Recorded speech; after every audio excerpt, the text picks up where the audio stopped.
All right, hi. Welcome to my presentation. Uh, I made mine about Edgar Allan Poe and the Telltale Heart and the Raven. Kind of just highlighting his personal life and his personal stories, especially his more popular ones, the Telltale Heart and the Raven. They're kind of my personal favorites and a lot of people's personal favorites. So, without further ado, let's get into it. So, who's Edgar Allan Poe? Um, Poe, he's kind of one of those people who had a more rough life as a child, with both of his parents dying when he was kind of like 3 years old from tuberculosis. And we can kind of see his kind of struggle with a lot of family and a lot of his like relatives passing away from tuberculosis, and it kind of helped paint the picture in a lot of his stories through his grief and despair and other issues. And another thing that's reflected very clearly is like his very high amount of just like delusional activity and mad paranoia that he had throughout his life. And he was known to very much like kind of relax away through like the influences of alcohol and other drugs to try and like calm his paranoia, which was not really a good way, but it also produced some interesting books like The Raven and the Telltale Heart, um, which kind of helped him to digest what was going on around him. And some literary influences are evident from his background. It's pretty easy to see a lot of issues coming from his background. Like, for instance, with the Raven, how he talks about his dead wife Lenore, who had like died from tuberculosis. Surprise, surprise. And so kind of causes a lot of issues, and he highlights a lot of that within his life on kind of like his Grim Reaper roller coaster that has a lot of lows within it. But yeah, he mostly just focuses and works with paranoia and like dark, misleading thoughts, and just kind of writes his thoughts from his head and within his own personal experiences. So then, if it wants to go to the next slide, here's a nice little picture of our good old friend Poe. He looks, oh no, why do you, oh well, he looks beautiful. And I think something just broke. Oh no. It's like going through my whole slide. Hang on. I gotta go backwards. Why is it? No, why is it doing this? Just give me a second to try and fix that. I don't really know why it's acting up that way. I'm trying to reverse it, but it's not wanting to, which is fun. Nope, there we go.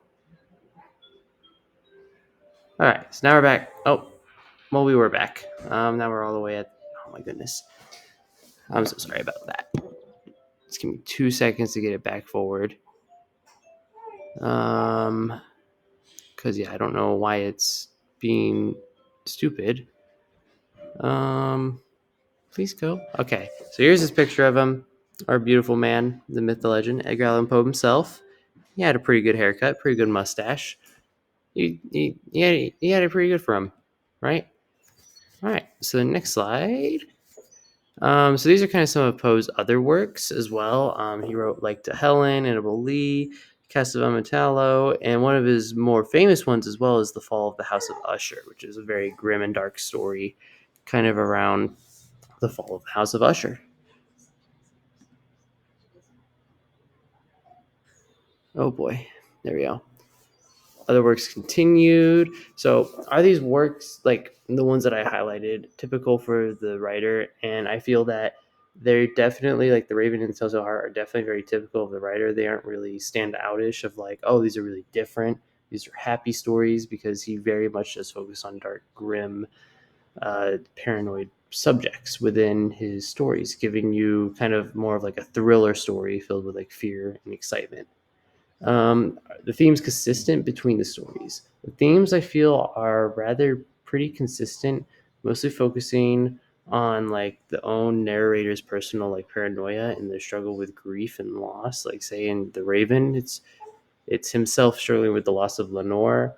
In the Telltale Heart, it is him struggling with his actions, about how he literally murdered the old man because he just had a weird eye, and he felt that grief through him, hearing the heartbeat through the floor and feeling it. And has the writer used other literary forms that might be significant or interesting? Not really. Poe usually just uses like very key words such as like bleak, haunted, ghastly, and grim to create like strong feeling of despondency and sadness. And his tone throughout his works gets increasingly dejected and intense as he kind of descends into the misery of his own thoughts and feelings throughout all of his works.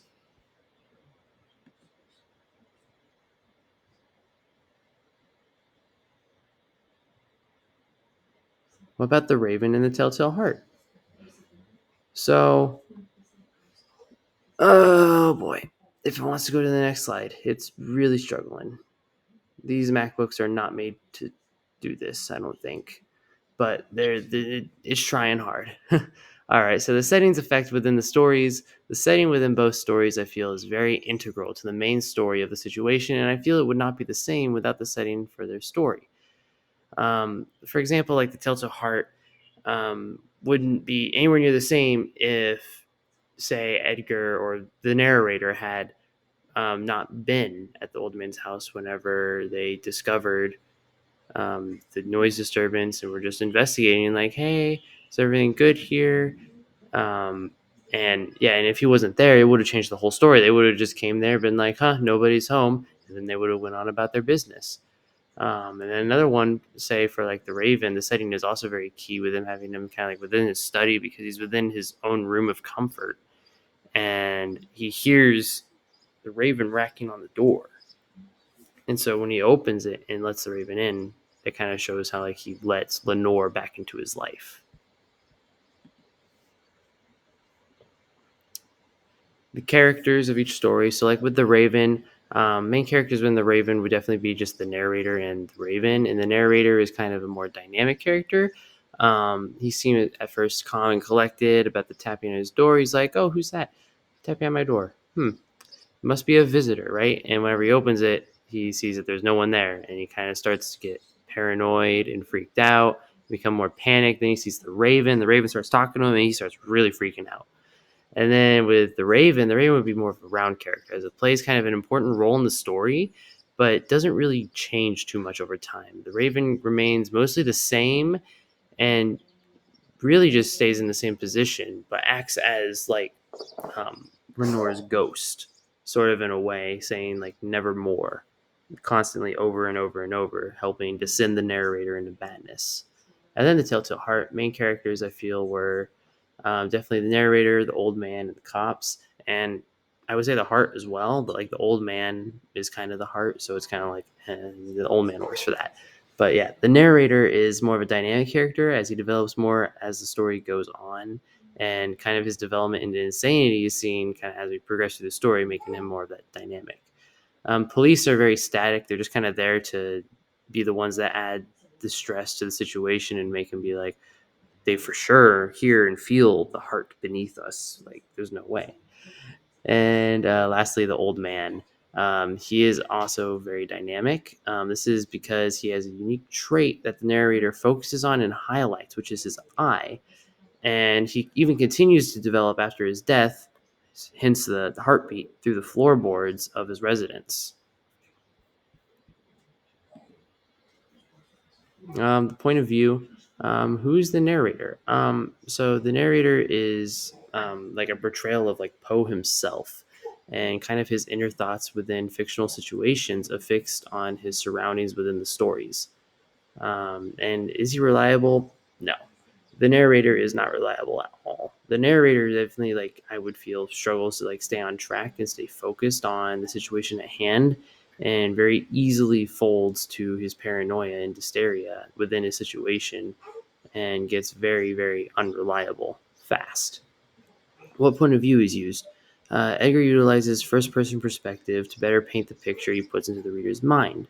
By making the story seem like he's kind of like recounting a real event, makes it even easier for the reader to kind of picture like what's going on in the world around him, because through that he's able to utilize like the perception of his real surroundings.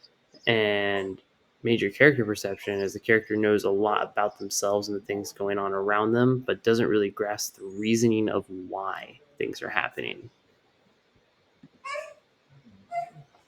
Plot structure.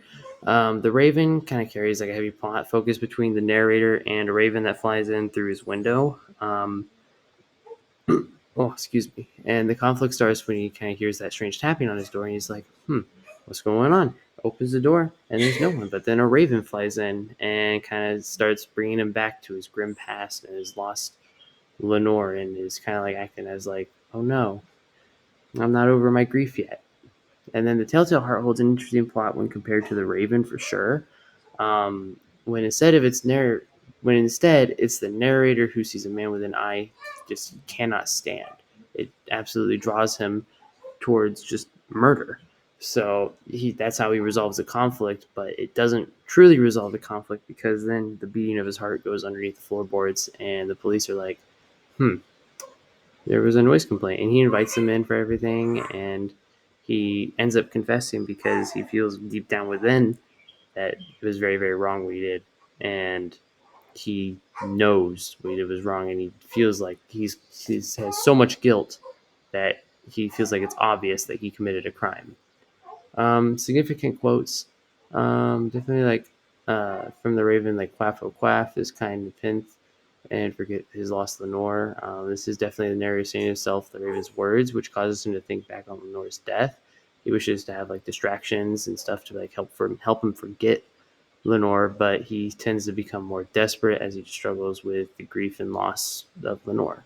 Get thee back into the tempest and night's plutonium shore, leave no black plume as a token of life. Thy soul has spoken, leave my loneliness unbroken, quit the bust above my door. That's kind of the narrator's grief. Definitely within that stanza has completely taken over, and the bird's responses of nevermore on his questions only like fuel his grief more and more. And when he tells the raven to leave, it's kind of like a metaphor for him telling his grief to leave, for his grief over Lenore to just leave him be. Um, Tell me what thy lordly name is on thy night's plutonium shore, quoth the raven nevermore. This from stanza 8. And this quote is definitely like more of an introduction of the raven's famous refrain of nevermore. With the, with the implication that the raven came from the nice plutonium shore would imply that like the raven acts as like a messenger from the underworld and associates itself with death, helping kind of tie it more in with that picture of it being Lenore and just coming back to say nevermore. Um, and then from the Telltale Heart, some good ones are like, it is impossible to say how first the idea entered my brain, but once conceived, it haunted me day and night. This quote from the book shares how the narrator, once he thought of the act of murder, it stayed in his brain forever, kind of showing a continuance of the thought leading up to the day he took the man's life. And have I not told you that what you mistake for madness is but over acuteness of the sense? Here, Near kind of shares his thoughts on like his own personal madness, as if he attempts to like make it seem as if his madness is rather not insanity, but rather like an extra sense, like a third eye or something like that. All in vain because death in approaching him had stalked him, his black shadow before him, and enveloped the victim. Here he shares kind of the murder, as he took the life of the old man, but doesn't claim it to be himself, rather just an act of death consuming him like a black shadow, and him like bearing witness. And then lastly, the human condition. I feel like within these stories and many of the other stories written by Poe, they all have kind of a deep focus on certain aspects of the human condition.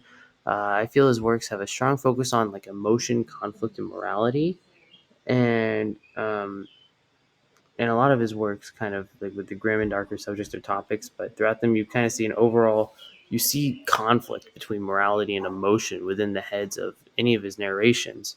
Like through this, like he kind of paints a clear picture of like how we as humans today even always battle with like morality and emotion. Like, do we let our emotions control our actions, or do we let the morality of the situation control it through, and especially throughout times of like disparity and grief? And then there's all my sources, and that's my presentation.